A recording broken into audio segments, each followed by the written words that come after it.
आज मैंने Amazon prime video में मलयालम फिल्म मलयानकुंज देखा, तो कैसा लगा ये मूवी। देखिए, इंडिया में बहुत तरह का मूवी होता है, लेकिन मलयालम मूवी का जो कंटेंट है वो हमेशा टाइम लिमिट रहता है। उन जिन जिन तरह उन लोगों का जो थॉट प्रोसेस हो, जिस तरह से वो सोचते हैं फिल्म को, वो बहुत ही रिलेटेबल बहुत से स्टोरी बनाते हैं। और जो इस टाइम है स्टोरी क्यों मैं बोल रहा हूँ, समय से आगे जिस तरह का स्टोरी है, ऐसे बहुत से स्टोरी उन्होंने बनाया है। मलयानकुंज एक ऐसा मूवी है जो आप लोग मिस मत कीजिए।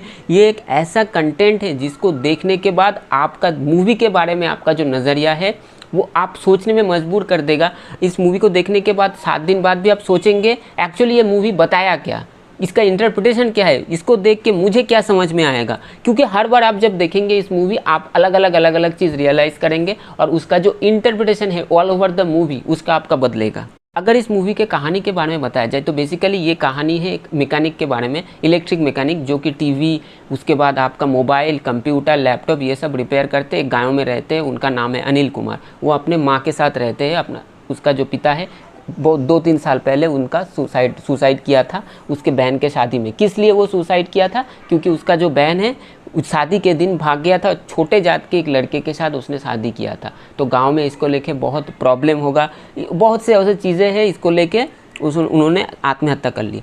इसके बाद वो जो उसका जो अनिल कुमार के जन्म में है, उसका पिता ऐसे मतलब उसके बहन के वजह से उसका जो मौत हो गया, और बहुत से ऐसे सर्कमस्टेंसेस से उसका एक बैक हिस्ट्री है जिसकी वजह से वो थोड़ा उखड़ा उखड़ा सा रहता है, थोड़ा इरिटेटेड रहता है। अब उसके जो बगल है, उसका जो पड़ोसी है, उसके घर में एक छोटा सा बच्चा मतलब होता है। तो वो बच्चा मतलब वो रोता है, बच्चे का तो आदत ही है, वो तो हमेशा रोता ही है। वैसे तो टाइम देख के तो वो रोता नहीं है।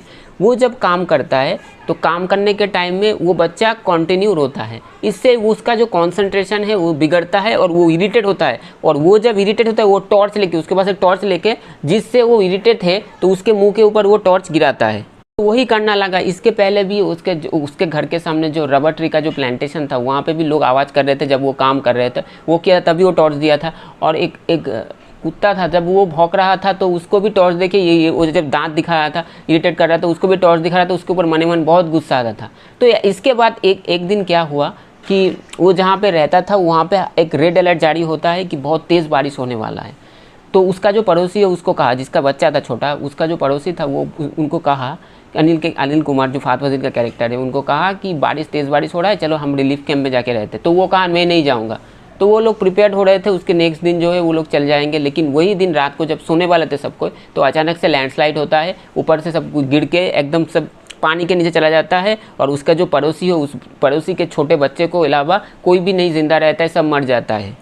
फाहद फासिल का जो कैरेक्टर यहाँ पे है अनिल कुमार, वो जब पानी के जब उसके घर में जब स्लाइड गिरता है, मतलब ऊपर का जो टाली का जो वो है वो नीचे गिर जाता है, वो मिट्टी के नीचे वो धंस जाता है, वो गिर जाता है। उसके बाद वहाँ पे उसको बच्चे का रोने का आवाज़ आता है।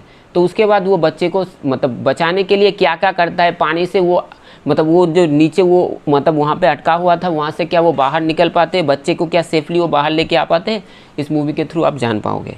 ये कहानी सुन के आप लोगों को शायद पता मतलब लग रहा होगा ये तो एक नॉर्मल सा कहानी है। नहीं, इस कहानी के जो जितने भी सारे पहलू है वो अलग अलग चीज़ों के बारे में आप लोगों को बताता है। एक तरफ है जात पात और कास्टिज्म के बारे में, दूसरे तरफ है एक जो इंसान, हम लोग बाहर से जो इंसान को देखते हैं, एक्चुअली में हकीकत में वो इंसान कैसा है, उनका बिहेवियर क्यों बाहर से इतना रूड है, अंदर से क्या इतना रूड है, वो नरम भी हो सकता है। यहाँ पे एक सीक्वेंस है जहाँ पे वो फाहद फाजिल का जो कैरेक्टर है, वो यहाँ पे शाइनी का जो कैरेक्टर है जो नीलजा की बेबी ने प्ले किया है, उसका जो लैपटॉप है, पहले उसका जो पिता है उनने 300 रुपया दिया था, इसीलिए दरवाज़ा का जो किल्ली का जो वो स्क्रू होता है उसको लगा के उसको लैपटॉप को सही कर दिया। लेकिन उसके बाद क्या हुआ, तो वो लड़की गुस्सा हो गया, वो बोल रहा था कि मैं इसको लेके नहीं इस्तेमाल कर सकता। तो फाहद फाजिल का कैरेक्टर जो है अनिल कुमार, वो शहर में जाके वहाँ से वो जो पार्ट्स है वो पार्ट्स खुद अपने पैसों से खरीद के लेके आए, लेके वो लगाए। तो लगाने के बाद जब उसको दिया तो वो लड़की बहुत खुश हो गई और वो बोला तुमको देखने से लगता है तुम चिड़चिड़े हो, बाहर से तुम सख्त हो लेकिन अंदर से तुम बहुत अच्छे इंसान हो। इस तरह का मतलब उसका जो कैरेक्टर का सेट है। और ये जो कैरेक्टर है अनिल कुमार, उसका क्या है, उसका अंदर बाहर से इतना सख्त है और अंदर से नरम है, उसका क्या बैक हिस्ट्री है। और ये बच्चे का जो दिखाया गया वहाँ पे रीबर्थ का भी यहाँ पे एक सर्कमस्टेंसेस हिंट दिया गया है, जिसको अगर आप इंटरप्रेट करना चाहे तो कर सकते हैं। या जो वाटर रेस्क्यू का जो भी बात है वो भी आप यहाँ पे इंटरप्रेट कर सकते हो कि एक इंसान दूसरे इंसान का लाइफ बचाया। वो बच्चा जिसको वो मतलब उसका साउंड, उसका रोने का आवाज़ सुन के उसको वो चिढ़ता था, उसको इरिटेट होता था, उसी बच्चे को बचाने के लिए अपने ज़िंदगी को दाव पे लगा के वो बचाता है। तो ये सभी चीज़ें यहाँ पे बहुत अच्छी तरह से दिखाया गया है। अगर इस मूवी के पॉजिटिव पॉइंट के बारे में बताया जाए तो सबसे पहला पॉजिटिव पॉइंट है इस मूवी का स्टोरी, स्क्रीन प्ले और डायलॉग। जिस तरह से स्टोरी को यहाँ पे डेवलप किया गया और महेश नारायण जी ने जिस तरह से इसका स्क्रीन प्ले लिखा है, बहुत ही लाजवाब है।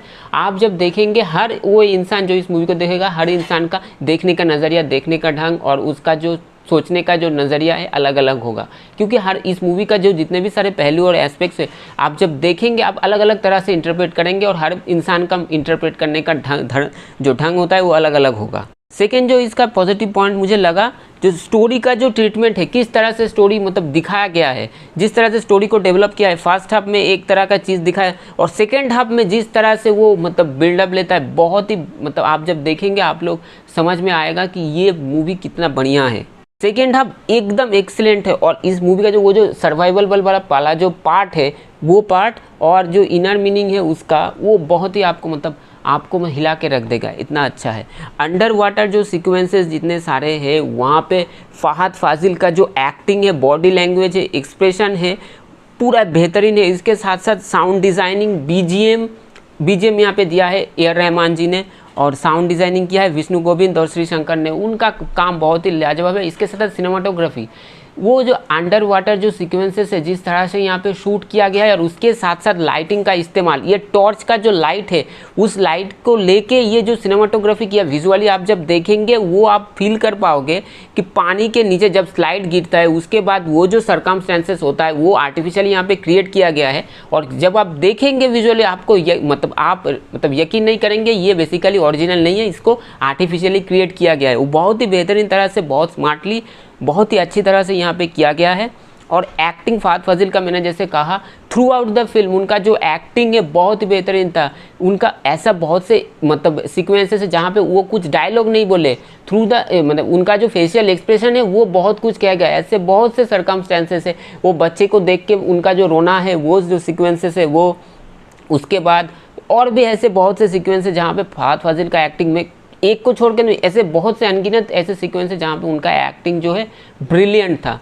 तो यही मेरा राय है। आप लोग अगर मलयालम कुंज देखना चाहते हो, ये मलयालम फिल्म, तो अमेजोन प्राइम वीडियो में ये मूवी अवेलेबल है, आप लोग ज़रूर देखिए और इस मूवी को मिस मत कीजिए, क्योंकि इस तरह का कंटेंट इंडिया में बहुत कम बनता है और इस तरह का कंटेंट को हम